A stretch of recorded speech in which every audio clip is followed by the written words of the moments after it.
कधीच नाही चुकणार तुमचे फेवरेट टीव्ही शोज झी5 सोबत, तेही एकदम फ्री। ताई ताई काय नाही, सकाळ झाली की सुरू करत होतं ताई ताई ताई। बोल काय झालंय ते? ताई अधिपती काय झालंय अधिपतींचं?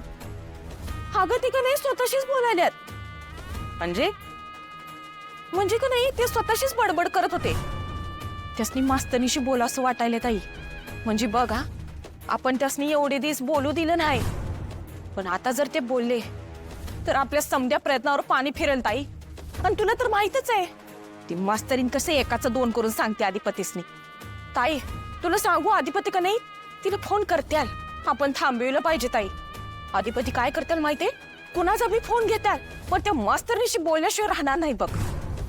लई बेचैन वाटले ग ते मला ताई। आपण त्यांचा विचार बदलायला पाहिजे।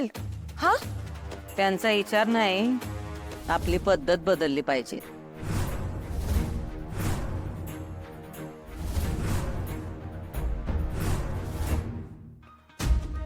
असं का केलं तुम्ही? फोन का कट केलात? आत्ता कट केलाय, परत जर त्यांचा फोन आला ना तर ब्लॉक करेन मी। सूर्यवंशींच्या घरातली सगळी माणसं ब्लॉक कर तू, पण तुझ्या फोन मधून आणि तुझ्या मनातून सुद्धा।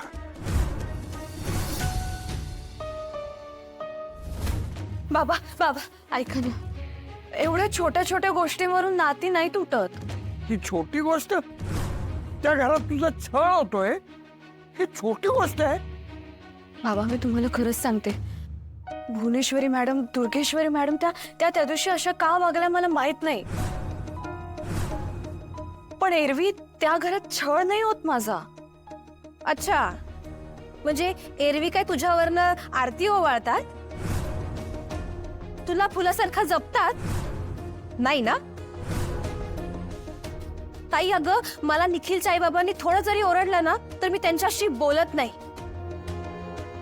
आणि तू काय करतेस ग इथे? हं, तुला त्यांनी हक्कलले तरी तुला त्यांच्याशी बोलायचंय, त्यांच्या घरात जायची भाषा करतेस तू। अगं ताई, तुला कळत कसं नाहीये? जरा स्वतःचा विचार कर। तू शिकलेली आहेस, तुला काय आत्मसन्मान वगैरे आहे का नाही? त्यांनी तुला हाताला धरून घराबाहेर काढलं, हाणामारी केली, ढकललं, तरी सुद्धा तू त्यांच्या घरच्यांना एंटरटेन करतेस। अक्षरा, तुला कळत नाहीये का? तू नकोयस त्यांना। असं नाहीये बाबा, भुवनेश्वरी मॅडम आणि त्या दुर्गेश्वरी मॅडम त्या सगळं त्यांच्या मनाचं काही बाई बोलत होत्या। एक वेळ आपण मान्य करू की त्या दोघी मनचं स्वतःच काहीतरी बोलत होत्या। त्यांनी आपल्याला सांगितलं की अधिपतींना तू नकोयस, त्याच्यावर आपण दोघांनी विश्वास नाही ठेवला, कारण आपण अधिपतींना चांगलं ओळखतो, ते असं नाही बोलणार। पण आता त्यांचे बाबा काय म्हणाले हे ऐकलंस ना? ते तर शून्य आहेत ना? अगं ते बोलले म्हणजे खरंच असणार ना ते। आता त्यांच्यावर पण विश्वास ठेवायचा नाहीये का तुला? काहीतरी गैरसमज झालेला असू शकतो, रागाच्या भरात बोलले असतील हो अधिपती। रागाच्या भरात माणूस खरं बोलून जातो अक्षरा।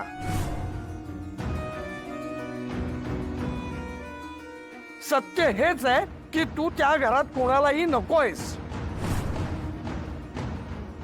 वाटलं होतं की अधिपती काहीतरी प्रयत्न करतील तुमचं भांडण मिटवण्याचे, पण नाही, त्यांचे प्रयत्न शून्य आहेत। अगं त्यांच्याकडे तेवढी बुद्धीच नाहीये। खरंच खूप पश्चाताप होतो मला की मी तुझं लग्न एका अडाणी माणसाशी लावून दिलंय।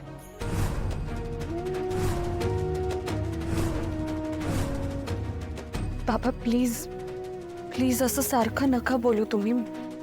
अधिपतींची काही चूक नाहीये हो,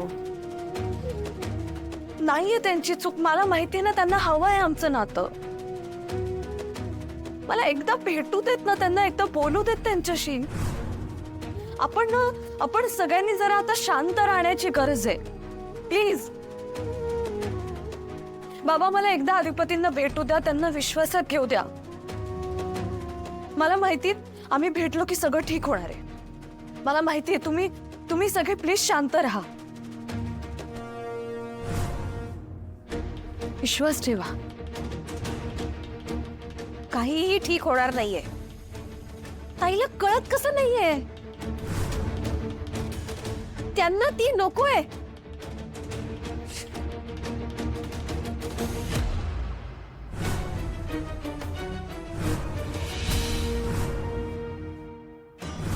पद्धत बदलायची म्हणजे नक्की काय करायचं ताई? काहीतरी नवीन शक्कल लढवली पाहिजे. जातो, आम्ही बघतो काय करायचं ते. वय ताई.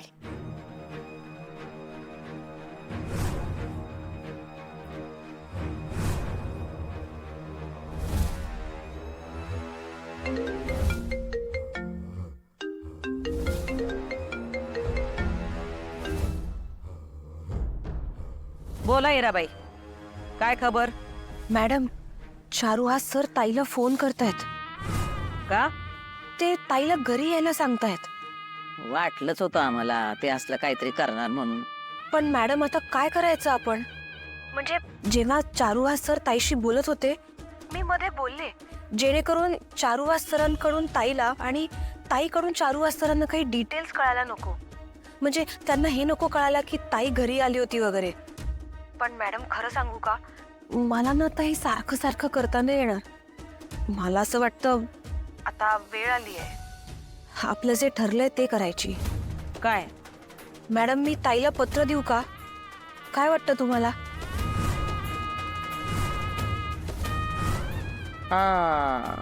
नगा नगा नगा नगा नगा देऊ ते पत्र. पण का? ते पत्र दिलं तर त्यासनी कळल की अधिपती तिकडे येऊन गेले, नाही का? हो, बरोबर आहे.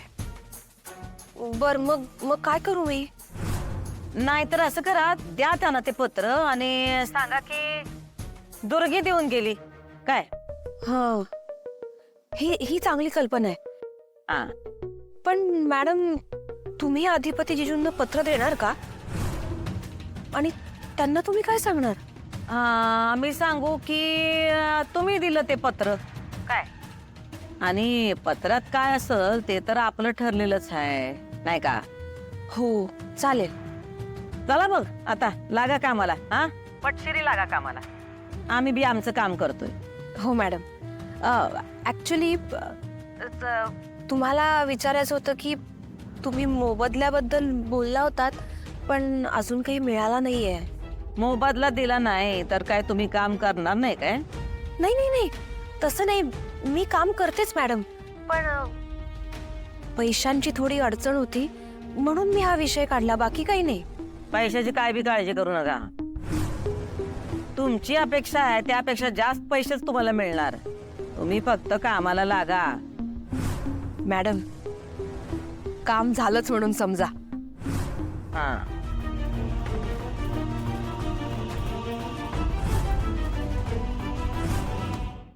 झी5 ॲप डाउनलोड करा आणि पहा सर्व एपिसोड्स एकदम फ्री.